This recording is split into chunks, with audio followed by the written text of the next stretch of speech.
मुख्यमंत्री श्री चंपाई सोरेन ने सरायकेला खरसावां जिला के कुमडीह में अमरवीर शहीद सिंधु कान्हू की प्रतिमा पर माल्यार्पण कर श्रद्धांजलि दी।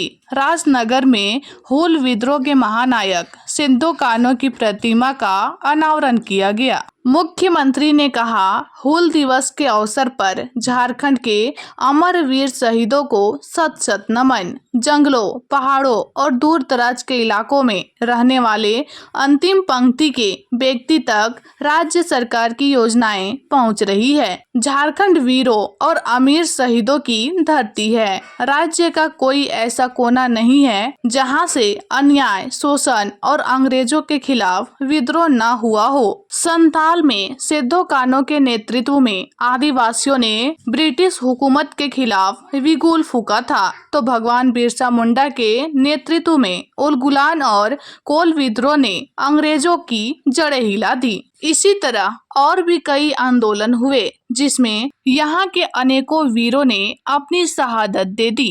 30 जून 2024 को हूल दिवस के अवसर पर हम अपने इन महानायकों और वीर शहीदों के संघर्ष को याद कर उन्हें नमन करते हैं। मुख्यमंत्री श्री चंपाई सोरेन रविवार को सरायकेला खरसावां जिला के कुमडीह और राजनगर में हूल दिवस पर आयोजित कार्यक्रम को संबोधित कर रहे थे। इस मौके पर उन्होंने अमरवीर शहीद सिंधु कान्हू की प्रतिमा पर माल्यार्पण कर श्रद्धांजलि अर्पित की। मुख्यमंत्री ने कहा कि जनता के हित में राज्य सरकार कई योजनाओं को लेकर आ रही है। आने वाले 1 से 2 महीने में इन योजनाओं के माध्यम से यहाँ की लोगों को हम सशक्त बनाएंगे। मुख्यमंत्री ने कहा कि अब राज्य के लोगों को 200 यूनिट बिजली मुफ्त में मिलेगी, तो 25 से 50 वर्ष तक की बहन बेटियों को आर्थिक सहायता देने जा रही है। स्वास्थ्य सुरक्षा योजना के तहत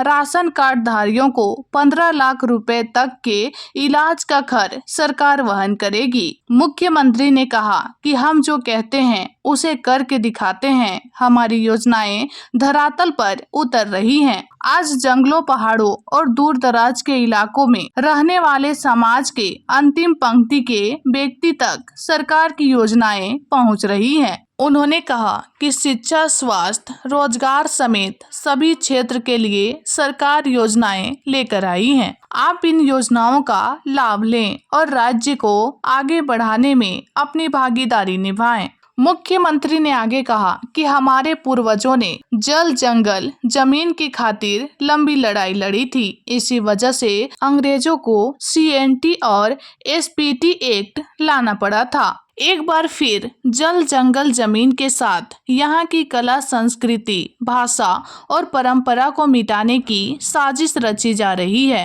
यह हमारी पहचान और अस्मिता से जुड़ा हुआ है। ऐसे में इसे बचाने और आगे बढ़ाने के लिए राज्य सरकार पूरी ताकत के साथ काम कर रही है।